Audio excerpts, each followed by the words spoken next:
Nasa position mo ba? Down. Kahit tatong position, meron siyang may bakal siya. Pag mga ano. Ito po is yung start position. So, anong gagawin natin? Ito bingo. Day 1. Dito tayo.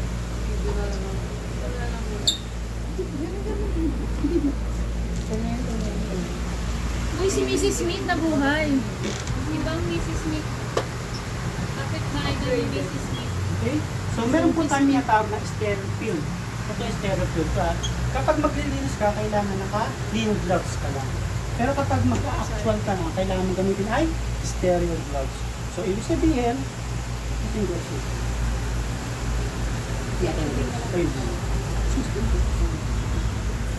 Kailangan naka-PPE ka yan. Okay? Siyempre, hindi mo naman pwedeng bare hand. Pwede ba yun? Naka-gloves tayo niya, naka-mask, naka-PPE, if possible. Pero usually, pag PPE po na sinasabi, naka-gloves, and then, naka-mask. Siyempre, hindi na kailan kung baka last year pa siya gloves, PPE, sure. Protection sa'yo, protection sa PPE. Okay?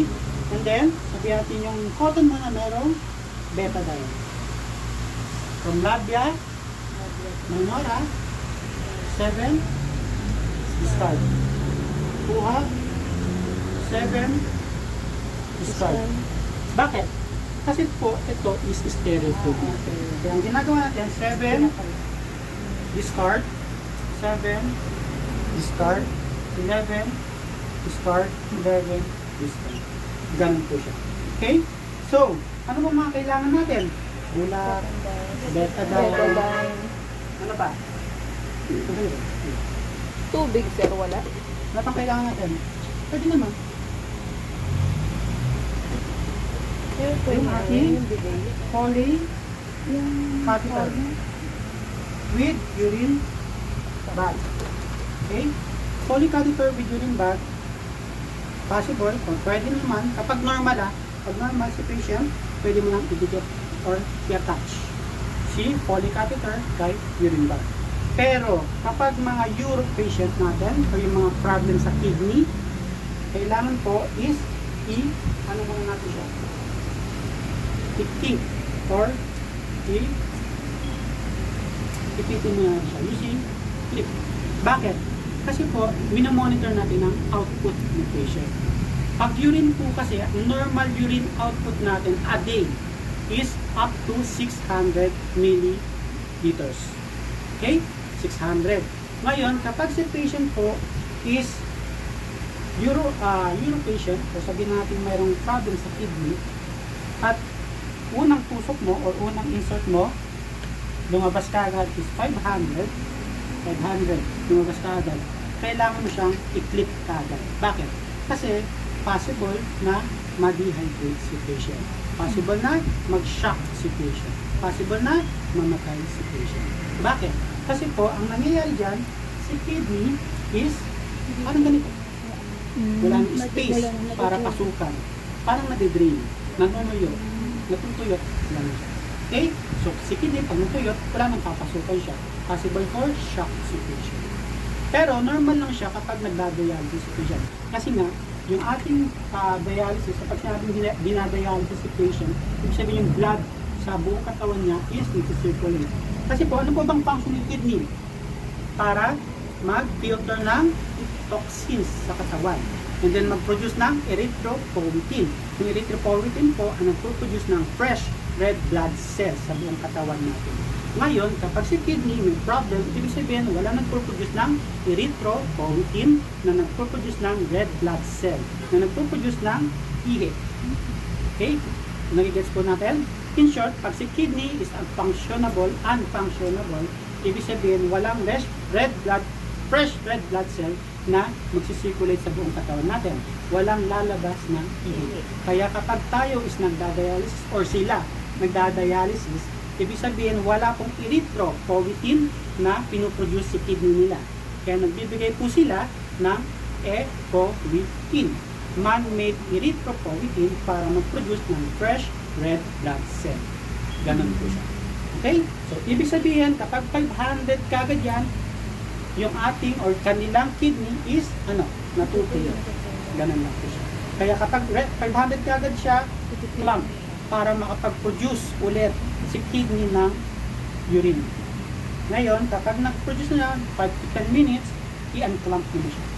Kapag si patient po is may problem kay kidney. Pero pag normal naman, still, kapag 500 po kagad ang unang pasok mo, may lumabas kagad ng 500, clamp pa rin siya.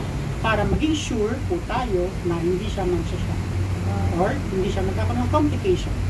Ganun po siya. Okay? So, balik po tayo dito. Anong position dito? Frog position. Frog position. Mag-insert tayo using polycatheter, urine bag. Ano pa bang magamit natin? Lidocaine. Lidocaine lang po ha. Wag po na omega. Wag po yung oil. Wag mag-experiment. Pag walang lubricant jelly, water. Wag yung dura, wag yung ano. Okay? Kaya ha. Sir, virgin Water. coconut. Pag virgin. Call me. Pag lubricant lang. Pero pag wala, water. Okay, anong klaseng water? Distilled or sterile. Huwag naman yung galing sa gripo tapos kasi may chlorine. Pero pwede naman kapag walang wala. Pero syempre, hospital-based po tayo. Lubricant or water lang. Okay? So, anong gagawin mo? Pedya po kasi siya, kaya dapat pedya natin siya. Meron po tayong types ng yung tawag ito? Polycatheter. May types po tayo. French, 12, 14, 18, 16 kapag adult po. Pero kapag naman bata or pedya, anong mga natin? French, 8, 6, 10. Ganun po siya. 8, 6, 10 or 6, 8, 10 kapag pedya. Pag 14, 16, 18, and pag adult. Okay? Ganun po siya. Pero ito is pedya. So dapat, ang gamit niya ay ang pedya rin. Ang French, 16. Ay, okay. 14. Hindi mo siya, sabihin natin mga 12 years lang siya. Okay, so dapat malitin. French, 14. Green. Okay, so ano pa mga kailangan natin? Bag. Ang tawag ito? Urine bag. Polycat. Siyempre, lubricant. Lubricant. Sterile field. Ang nakalagay sa sterile field is yung lubricant and ano pa? Mat. Lubricant and Gloves. Mat. Mat. Ano pa mga kailangan natin dyan? Basta kapag nasa sterile field, polycat and yung lubricant. Sterile field yan. And then outside, the sterile field is yung urine bag at kung yung ano pang magamit mo. Okay? So, kukunin mo siya using ito ba? Clean gloves ba? Sterile. Papalit ka ng sterile gloves. Sabihan natin sterile gloves to. Okay? So, ganyan siya. I-dip mo lang siya sa lubricant, sa membrane lubricant, nandiyan, dip. Yung pinaka-tip lang, tip. And then, syempre, dahil meron siyang, pinto, kakatapak mo ng lubricant. Labia, minora, ang pag-flex,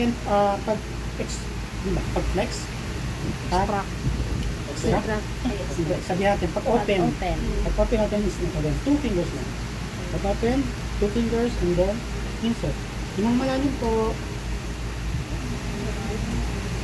Okay, sabi natin may lubricant yan. Malalim. Hindi masakit yan, no?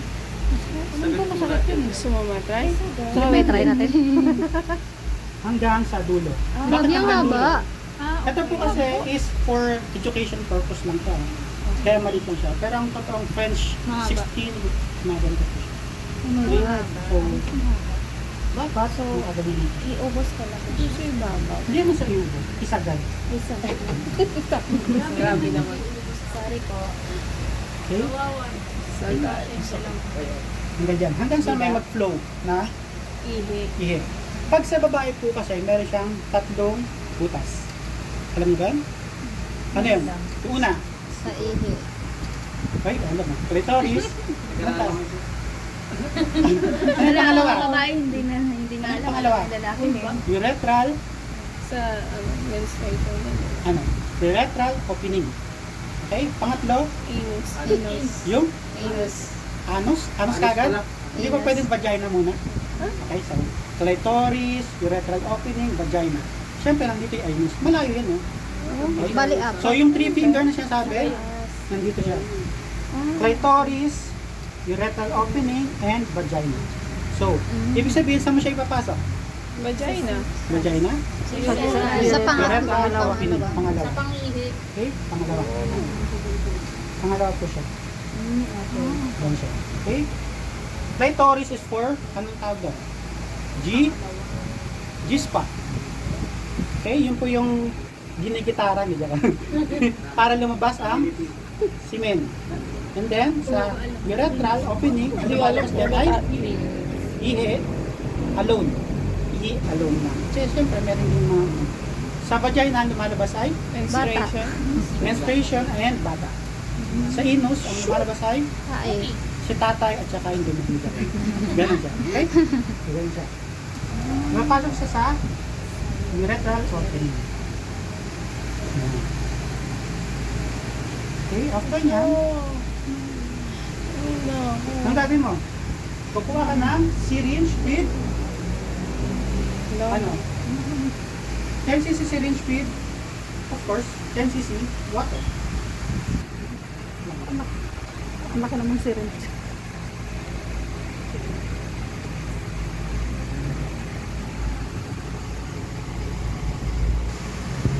Bakit? Bakit tayo?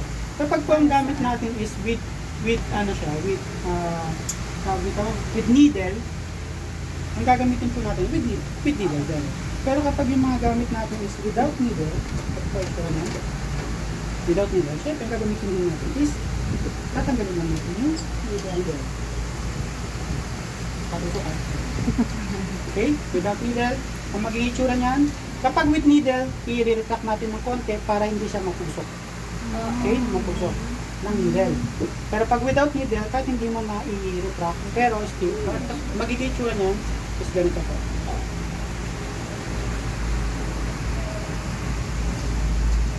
Ay, sira nito. Oh, lumubo. Ay, sira nito. Hindi ba tayo? Wala. Sa flash.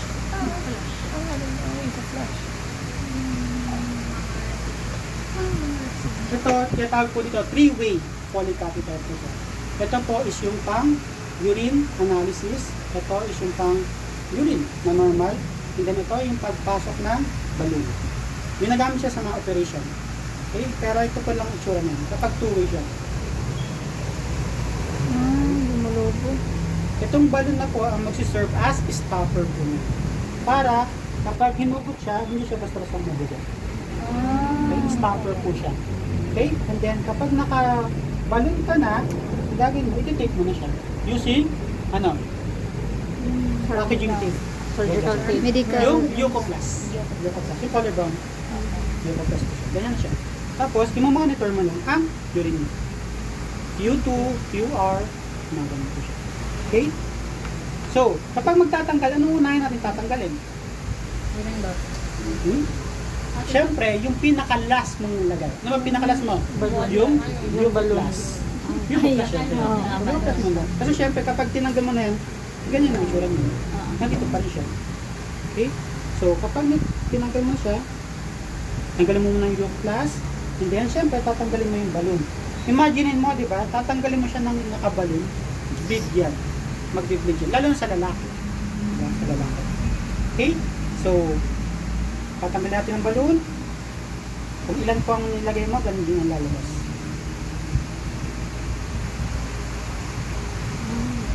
Okay?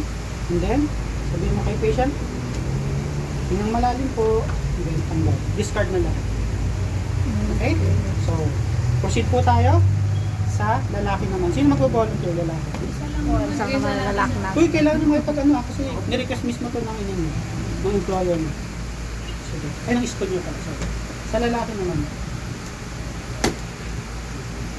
Mag-enter. Volunteer. Paano ang paglilinis sa lalaki? Retractless din kapag yung dito. Pwede. Pero be very careful po pag nasa middle isa. Kasi sensitive sila sa limit. Pina. Volunteer. Cleaning. Kailangan ito para kasi request pa naman. Cleaning, sir? Hindi naman manggagala.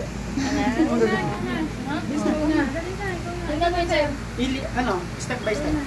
Pag sa babae, alam niyo na, di ba? Yes, Paglinis. Paano paglinis sa lalaki? Sa, ano, sir? Sa tip.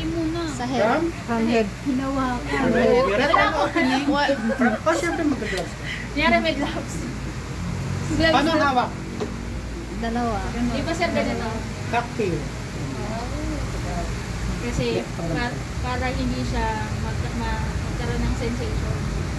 Actually, semi-retracted siya. Bakit?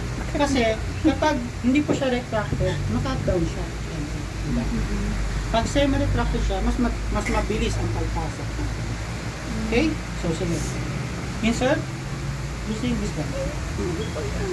Sabi natin, same procedure tayo ha, yung mga gamit, lubricant, cotton, syempre, unahin muna natin ang paglilinis. Sige, gloves ko muna. Sorry.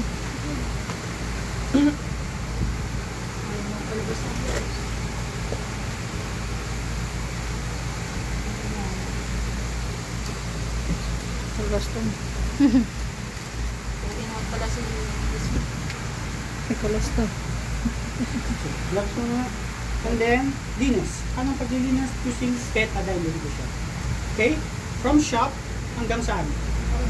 Metal opening hanggang saan? Scrotum talaga? Hindi. Shop. Be very careful po sa ganun ha.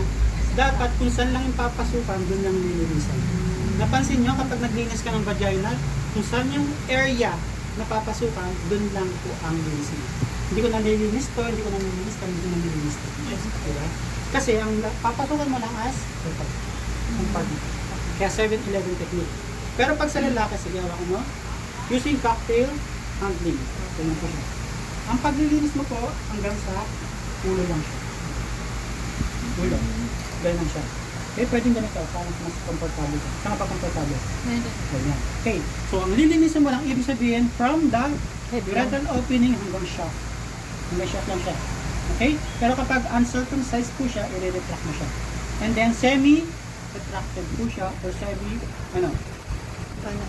medyo matigas po siya. Konti lang. Hindi naman masyadong matigas. Okay? Para yung mga edges, dire-diretso lang siya. Okay? Yung paglilinis, sige, paglinis. Circular po siya from linis hanggang sa dirtiness. Hanggang pababa. Okay? And then, discard, sapat. Hanggang sa 2 minutes na siya. Hanggang sa, alam mong malinis nila. Kahit 2 times, 3 times na siya. Okay? And then, discard. And then, after nyan, pag nalinisan mo na siya, syempre, magpapalit ka na ng clean gloves. Okay? Palit. Pero ang technique dyan, clean gloves muna bago yung sterile. Sterile muna bago yung clean gloves. Okay? Para kapag natapos ka ng paglilinis, tanggalin mo lang yung clean gloves, sterile ka na. Okay? Ganun mo siya. Okay? Pag maglilinis ka, circular. Sige po, circular. Circular motion. Circular. Tapos i-flipan mo parang. Circular. And then, hanggang 2 to 3 times po siya. And then, papalit ka na ng sterile gloves. Palit, kunyari. Kukunin mo na yung iyon. Kunyari lang. Sige, okay lang. Sige lang, yun lang. Kunyari naka-sterile ka na. Kukunin mo na siya. So, ang pagkuha po natin lagi dito sa may unsterile area. Kasi po, ito is sterile area. Sir, paano kung may papasok po? Ganyan po ba? Ganitong technique. Ganito. I-roll mo siya, tapos yung pinakadulo lang. Mahawakan mo. Okay? Sige. Kaya mo. Kung saan ka komportable? Medyo malaki. Yeah. Yeah. Okay? So, ito, ano nalagay mo dyan? Lubricant jelly, dito siya. Lubricant jelly or water lang. Okay? Wag omega, masakit yun. Okay, and then? Saka mo siya, insert. Yung malalim po, hanggang sa dulo lang din siya. Dulo lang din siya. Pero dahil rubber lang po siya, hindi mo siya magdudulo. Okay? Pero ideally, may lubok, Hanggang dito. And then kapag needleless po siya, kahit hindi mo na siya i-retract. Pero kapag with needle po siya, kailangan mo siyang i-retract para hindi masugatan si Junjun. Okay? Ano yun, sir? Nakaganon sa loob yun? Nakaganon-ganon. Hindi, naka-straight po siya. Kaya natin siya semi-retracted para straight lang siya. Imagine kapag naka-down siya. Hindi, sir. Di ba ang haba niyan? Tapos ang ikli lang nun. Hindi. Ito kasi for education purpose lang to. Tsaka Pero Iba po yung panlalaki. Hindi, Okay. paras lang siya. Pero yung haba niya, mas mahaba kapag yung Hanggang siya sa may pinaka. Basta Oh, hanggang mas dito. mahaba pa. Hanggang dito talaga yung... Kaya nga, pero pag Sasagad mo siya. nakapasok po yan sa loob, ano yung tsura niya pag ganun-ganon? Or padiretso na siya hanggang Hindi. sa dito. Di ba sir, dapat ito tama Mamaya, ba? ipapakita ko kung paano. Katama sa Paano yung kidney. tsura? May magagawa medyo. Meron tayo yung video. Video. Okay. Pero still, Nakatingin na. straight lang po siya. Urethral opening or urethral yung ugat na daluyan ng ihi. Isa lang yan. Unlike sa babae, di ba meron siyang clitoris, urethral opening, and vagina. Pero dito sa lalaki, isa lang po siya. Yan. Okay? Isang linya lang siya.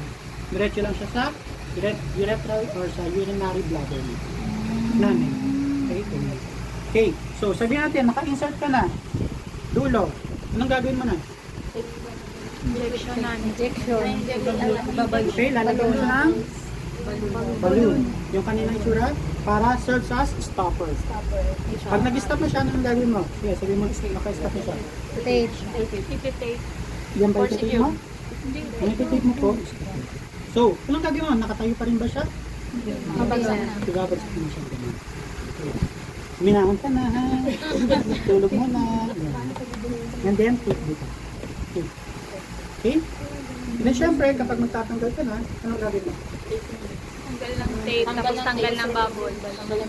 Okay, tanggal yung bubbles or yung fluid? Fluid. Okay, Tapos, Bubbles eh. tapos hinga ng malalim, hatak. okay. And then, Cleaning. Cleaning. cleaning. Okay, huwag niyong kakalimutan ha. Kailangan magkaroon din po tayo ng urinary bladder, anong tawag doon? Training, bladder training. Ibig sabihin kasi masyado na siyang or nasanay na siya na meron siyang Foley catheter. Kaya minsan, hindi niya namamalayan na makakainin siya. Okay? Pero dapat sabihin niyo, sir, wala na po kayong Foley catheter ha. Kapag naiihi kayo, sabihin niyo para mag-bladder training. Ganun po siya. Okay? Ganun lang po siya. Next, meron pa po tayo isang technique aside from Foley catheter. Meron po tayong tinatawag na condom catheter. Sino naman? Next. Condom catheter. Like condom lang din siya.